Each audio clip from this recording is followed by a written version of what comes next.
This isn't a ghost story. It's a true crime mystery buried beneath layers of fear, faith, and something far darker than anyone in the quiet town of Bellwood, Pennsylvania, ever expected. It begins with the tragic death of 15-year-old Isabelle Greer, a girl whose final days were spent in the basement of a church under the care of a priest performing an unsanctioned exorcism. But Isabelle's death wasn't the end of the horror. It was only the beginning.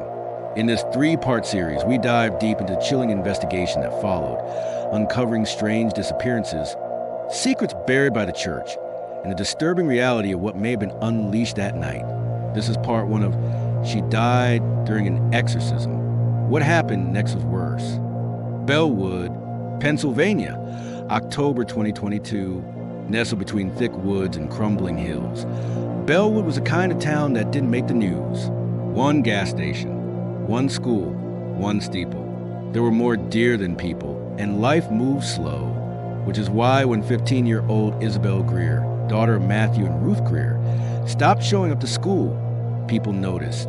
Not because kids didn't skip class, but because Isabelle didn't. She was quiet, smart, and kind, the kind of girl teachers adored and classmates left alone. She played the piano at St. Agatha's every Sunday. She volunteered at the food pantry. She was protective of her little brother, Caleb, and still kissed her parents goodnight. In a world filled with chaos, Isabelle was the kind of child people prayed for. That's why what happened to her shook Bellwood to its core. The first signs were brushed off as stress. Isabelle had been more withdrawn lately. Her teachers said she flinched when spoken to, stared off during lectures, mumbled to herself. Her grades, once flawless, slipped to CS and DS. But her parents weren't alarmed. Not yet. Teenage years are complicated. Then came the nightmares. According to Ruth Greer, Isabelle began screaming in her sleep. At first, they thought it was night terrors, until they saw the scratches. Deep, raw gashes on her arms and neck. The Greers removed every sharp object from her room, but the wounds kept appearing. And then there were the whispers. Caleb was the first to mention it. She talks to someone at night, he told his father one morning. But there's no one there. And then something worse. Isabelle started speaking in strange tongues. Matthew described one incident at the dinner table. She just stopped eating, stood up, and started mumbling something, rhythmic, fast. It didn't sound like English. It didn't sound like her. She was just gone. They tried therapy, doctors, psychiatrists, MRI scans. Nothing showed up. Unremarkable. That was the official term used in her final medical report. But Isabelle was becoming anything but unremarkable. It wasn't just psychological anymore. Isabelle's physical state began to change. Her once bright skin turned pale, almost gray. Her eyes became bloodshot and sunken. Her voice, once soft, took on a rough, low tone. Some nights, she wouldn't move for hours. Other nights, she'd scream until she passed out. Ruth swore she heard Isabelle speaking in a man's voice. The family began keeping the house dark. Curtains closed, phones off, visitors turned away. Rumors spread. Kids at school whispered that Isabelle was possessed. Some said she had joined a cult. Others said she was cursed. Then one night, Caleb found his sister standing in the hallway, naked, bleeding, staring at the wall. Carved into her chest with what appeared to be her own fingernails was the word, obligatus. It was Latin. That night, the Greers made a decision that would change everything. They called the church. St. Agatha's was Bellwood's spiritual center, but not a place of fire and brimstone. And Father Thomas Bell was no fanatic. He was pragmatic, serious, and well-loved. In his early 50s, Father Bell had ministered in Bellwood for 21 years. Most people saw him as a gentle shepherd. Few knew of his past. Before Bellwood, Father Bell had studied in Rome, where he had been trained in the ancient rites of exorcism. He had participated in two. One ended in silence.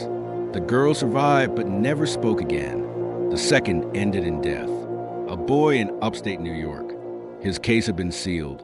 The church disavowed responsibility. Father Bell had nearly left the priesthood. So when the Greers came to him begging, he hesitated until he saw Isabelle. When Father Bell first entered the Greer household, He described the feeling as walking into something watching me. Isabelle sat in the corner of her room, arms folded around her knees, head low. But the moment she looked up at him, the room went cold. "He can't help you," she whispered, her voice raspy. "He's already mine." The Catholic Church has strict rules around exorcisms. Approval is rarely given without full psychiatric clearance and evidence of possession. In recent years, skepticism within the Vatican has grown. Father Bell filed the paperwork, but he didn't wait. He knew the process would take weeks, possibly months. Isabelle didn't have that long. Every day she slipped further. She had stopped eating. She barely moved. Her eyes rolled back in her head for hours at a time. Her skin was turning clammy. She reacted violently to prayer, to holy water, to sacred scripture. Father Bell decided to take matters into his own hands. The ritual begins on December 3rd, 2022. The church basement was chosen for its isolation. Thick stone walls, heavy doors, no windows, no echoes. Father Bell prepared the space over 3 days. He anointed the corners, set candles, read scripture aloud every hour. He brought in a cot, restraints, and a single witness, Martha Penn, a nurse in the congregation who had assisted in hospice care. She had medical training, and more importantly, she believed.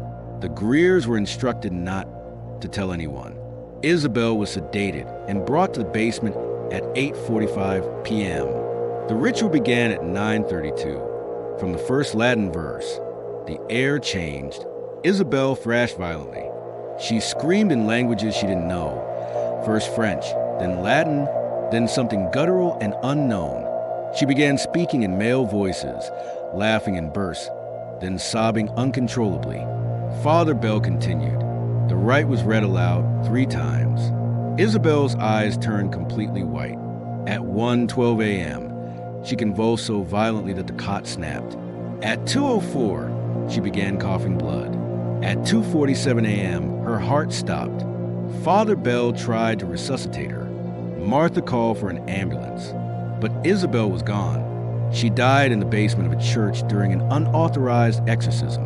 The official cause of death: cardiac arrest from extreme stress, exhaustion, and dehydration. The real cause? The church refused to comment. The diocese issued a one-line statement. This action was conducted without ecclesiastical approval. Father Bell was suspended indefinitely. He withdrew from public life, refusing interviews. The Greers buried their daughter in the town cemetery. The gravestone read, Isabelle Greer, 2007 to 2022. Our light, our loss. But Bellwood wasn't finished grieving, because something else was coming. On the morning of December 10th, a neighbor reported a water leak from the apartment of Martha Penn. Police entered and found her dead, slumped in the bathtub, wrists sliced open, blood mixed with water.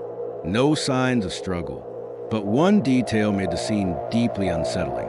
On the bathroom mirror, though the room was cold and dry, words were written in fog. You open the door. Now you pay.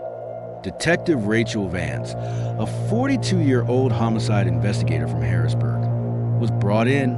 She'd handled cult cases, child deaths, even serial killings. But this was different. There were no fingerprints, no signs of forced entry. The mirror writing could not be explained. Martha's death was ruled a suicide, but Vance didn't believe it. Vance began by interviewing the Greers. Ruth refused to speak. Matthew looked broken. Caleb stayed in his room. When Vance reviewed the police file, she noticed something odd. Isabelle's autopsy was missing key images. Several pages were redacted. She contacted the diocese. They denied any wrongdoing, claimed no knowledge of Father Bell's past. But Vance was persistent. She tracked down Father Bell at a small lakeside cabin owned by the church. When she knocked on the door, it took him a full 2 minutes to answer. He looked a decade older than his age. Pale, gaunt, trembling hands. When Vance sat down across from him, she asked only one question. Do you believe Isabelle was possessed? Father Bell didn't answer right away. Instead, he stared out the window and whispered, I didn't cast it out. I set it free. A dead girl, a dead nurse, and a priest who claimed something was released. But what is it? And why is it still moving through Bellwood? In part 2, Detective Vance uncovers a string of unreported events, lost Vatican documents, and the town's darkest secret. Something escaped that night, and it's not done yet. Stay with us.